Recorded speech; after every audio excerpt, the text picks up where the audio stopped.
ஒரு வாரமாக பிள்ளை குட்டிகளை வச்சுக்கிட்டு நிற்கிறோம் சார். இப்படி போனாக்கா அவங்க எங்கள் இடத்தால் வராது, இப்படி போனால் இவங்க எங்கள் இடத்தால் வராது. உங்களால் முடிஞ்சால் பாருங்கள். இன்னும் எங்கள்கிட்ட ரொம்ப இதாக பேசுகிறோம்.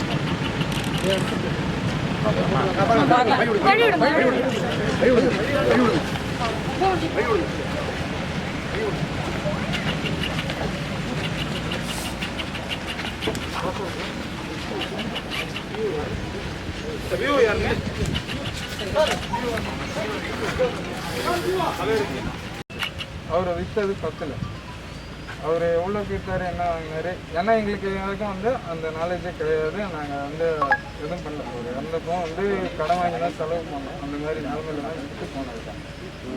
என்னென்னா நான் அப்போ வந்து ஃபஸ்ட் இயர் காலேஜ் படிச்சுட்டு இருந்தேன். இன்ஜினியரிங் முடிச்சுட்டேன். அப்போ ஃபஸ்ட் இயர் படிச்சுட்டு இருந்தேன். படிச்சுட்டு இருக்கையில் வந்து வீடு வாங்கினேன். அப்போ வந்து இவங்க வந்து ரோடை வந்து பஞ்சாயத்துக்கு எழுதி கொடுங்கன்னு யாரோ அம்மாட்ட கேட்டிருக்காங்க. அப்போ வந்து அம்மா வந்து உதவியாக தான் கேட்டாங்க. இந்த மாதிரி அவர் பாதியில் விட்டு போயிட்டாரு, எதுவும் இல்லை நாங்கள் எங்கள்கிட்ட, எங்கள் பசங்க படிக்கிறாங்க, அதனால் வந்து 12 சென்ட் ரோடு இருக்குது, முன்னாடி இருக்கிற 2 சென்ட்டுக்கு நாங்கள் போட்டுக்கிறோம், மீதி இருக்கிற 10 சென்ட்டுக்கு. எது 12 சென்ட் ரோடு? இந்த ரோடோட அளவு சார். இல்லை, இந்த ரோடு காட்டிட்டு தான் லாஜிக் என்னன்னா சார், மொத்தமாக நடுவில் இடைப்பட்ட தூரம் இருக்கு இல்லைங்களா, இதை வந்து ஒரு 5 சென்ட் வாங்கியிருக்காங்க, 5000 ரூபா கொடுங்க, 10 சென்ட் வாங்கியிருக்கோம், 10000 ரூபா கொடுங்க, இதை நான் உங்களுக்கு மாற்றி கொடுத்துட்றோம் அப்படிங்கிற மாதிரி அவங்க அப்படி சொல்லும்போது பார்த்தீங்கன்னா ஒரு அவங்கவுங்க ஒரு சென்ட் வாங்கியிருக்கீங்களா, ஒரு 1000 ரூபா கொடுங்க, ஒரு கொடுப்பாதன்னு எழுதி கொடுத்துருக்கோம், இருந்தாலும் எங்களோட வறுமை அன்னைக்கு கொடுங்க நாங்கள் எழுதி கொடுத்துட்றோம் அப்படின்னு சொல்லியிருந்தோம். அது வந்து அவங்க இது பண்ணலாம். அது வந்து எப்படி நாங்கள் வந்து உங்களுக்கு காசு கொடுக்கணும், எதுக்கு கொடுக்கணும், நாங்கள் பார்க்குறபடி பார்த்துக்குறோம் அப்படின்னு. நீங்கள் ஃபஸ்ட்டு சார் தம்பி சார் 1000 ரூபா கேட்டால் கொடுத்துருப்போம் சார். ஒரு மனதுக்கு 1000 ரூபா கேட்டால் கொடுத்துருங்க. காசு சொன்ன மாதிரி 5 சென்ட் வாங்க 5000 ரூபா, 10 சென்ட் வாங்க 10000 ரூபா. உங்கள் அப்பா இந்த இடம் விற்றுருக்காங்க, வழிகாட்டி தானே அது விற்க முடியும். எங்கே வந்துட்டு ஒரு இடம் போட்டாலும் ஒரு பிளாட்டோ இல்லாட்டி 5 சென்ட்டோ 2 சென்ட்டோ விற்கணும்னா கண்டிப்பாக வந்துட்டு அங்கே அது வழிகாட்டி தான் விற்கணும். ஸோ உங்கள் அப்பா அவங்க விற்றப்போ வந்துட்டு இந்த வழிகாட்டி தான் அவங்க விற்றுருக்கணும், இல்லாட்டி அந்த விற்றதே செல்லாது. ஸோ இது வழி இருக்குது, இந்த வழி. ஸோ இங்கே எதுக்கு வந்துட்டு நீங்கள் மறைச்சி வச்சுருக்கீங்க? இந்த ரோட்டில் இருந்த ஆக்சஸ் எப்படி வரும்? அது வந்து பிரச்சனை அதில் தான் சார் ஆரம்பிச்சது. என்னென்னு வந்து ஏன்னா நான் வந்து இங்கே கிடையாது, நான் வந்து இப்போ கிட்டத்தட்ட ஒரு வீட்டில் யாராச்சும் பெரியவங்க இருக்காங்களா? இன்னும் அம்மா இருக்காங்க, அம்மா ரிஜிஸ்டர் ஆஃபீஸில் ஒர்க் பண்ணுறாங்க. அண்ணன் வந்து இப்போ ஒரு ஆட்டோமொபைல் கம்பெனியில் ஒர்க் பண்ணுறேன். நான் வந்து ஒரு மெடிக்கல் ரிசர்ச் கம்பெனியில் ஒர்க் பண்ணுறேன். பிரச்சனையால் வந்து இப்போ 4 நாளாக ஆஃபீஸ் போல் இங்கே இருக்கேன். இந்த நேரம் முடிச்சுட்டு நாங்கள் சென்னை கிளம்புறாங்க. சரி பிரச்சனை இருக்குது, அம்மாவும் லீவ் போட முடியல, அண்ணனும் லீவ் போட முடியும்னு சொல்லி ஏதோ வந்துச்சுன்னா என்னென்னு பாடுறேன்னு 4 நாளாக லீவ் போட்டு இங்கே உட்கார. என்னென்னா அவங்க வந்து இப்போ ஒன்றுமே இல்லை சார், நம்ம பொதுப்பாக மெயின் ரோட்லேயே தோன்றாங்கன்னு வச்சுக்கோங்க சார். பைப் லைன் போடுறதுக்காக தோன்றாங்க. அந்த லைனில் வந்து உங்கள் வீட்டு வாசல் முன்னாடி தோன்றாங்க அப்படின்னா வந்து வீட்டுக்காரங்கிற முறையில் என்கிட்ட ஒரு வார்த்தை, இந்த மாதிரி பண்ண நாளைக்கு வந்து பைப் லைன் போட போகிறோம் தோண்டிக்கிறோம் அப்படின்னு ஒரு வார்த்தை கேட்கணும். அதை கூட கேட்கல சார். காலையில் வந்து பைப் லைன் போடுற நேரத்தில் வந்து அதுவும் வந்து வண்டி உள்ளே வந்து நின்றுச்சு.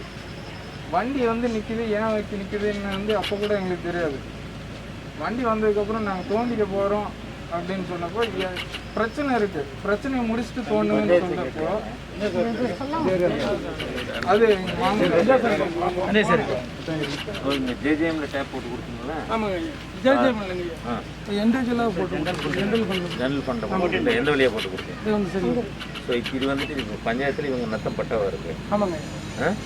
ஸோ இங்கிருந்து தான் ரோடு கணக்கு காட்டுறாங்களா? இல்லை சார், ரோடு இப்போ இங்கேருந்து காட்டுறாங்க சார். இங்கேருந்து நம்ம ஆரம்பிக்கிறது இந்த முனையிலேருந்து ஆரம்பிக்கிறீங்க ரோடு. உங்களுக்கு பஞ்சாயத்து ரோடு அங்கே இருக்குல்லங்க, மெயின் ரோடு அங்கே இருக்குது, கிராமத்தில் 82ல் 13A1 20 சென்ட் சப்போர்ட் வச்சுட்டாங்க சார். 82ல் 13A2 வந்து இதை காட்டி இதில் வந்து 1 ஏக்கர் 33 சென்ட் ஃபுல்லாக அந்த 14 பேருக்கு ஃப்ளாட் போட்டு கொடுத்துட்டாங்க.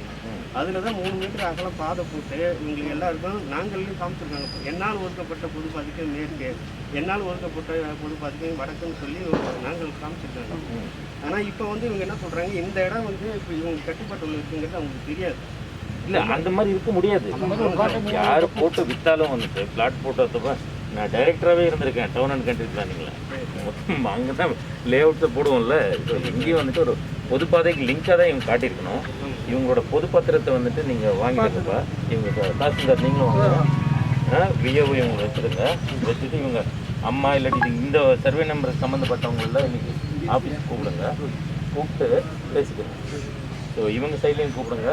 பஞ்சாயத்தில் பொதுவாக என்ன சொல்கிறாங்க, யூஸ்வலி என்னென்னா இது வந்துட்டு ஒன்று இவர் விற்றுறது வந்துட்டு அப்படியே 5 சென்ட்டாக 6 சென்ட்டாக விற்றுருக்காரா, இல்லாட்டி ஏதாச்சும் ஒரு லே அவுட் மாதிரி போட்டு விற்றுருக்காரா கேளுங்க. ஆனால் இவங்களுக்கு பாதை கண்டிப்பாக பொறுத்து தான் ஆகணும். ஸோ இது எப்படி பண்ணுவீங்கன்னு சொல்லிட்டு நீங்கள் முடிவு பண்ணுங்கள். நீங்கள் ஆஃபீஸில் வந்துட்டு தாசில்தார் ஆஃபீஸில் உட்காந்து பண்ணுங்க சார். அது வரையும் இந்த முள் எடுத்துருங்கப்பா.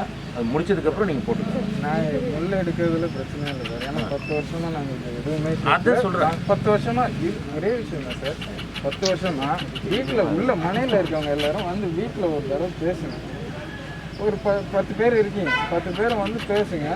ஒரு பிரச்சனை நம்ம பேசி நமக்குள்ளே முடிச்சுக்கலாம் அப்படின்னு சொன்னோம். என்ன பேச முடியும்? அதாவது என்னென்னா எங்களுக்கு வந்து இப்போ பணமே தேவையில்லை சார். பணம் இப்போ எங்களுக்கு தேவையில்லை. ஏன்னா நானும் வேலைக்கு போயிட்டு, நானும் படித்து முடிச்சுட்டேன், வேலைக்கு போயிட்டேன். அண்ணனும் படித்து முடிச்சுட்டாரு, வேலைக்கு போயிட்டார். இப்போவும் எங்களுக்கு பணமே தேவையில்லை.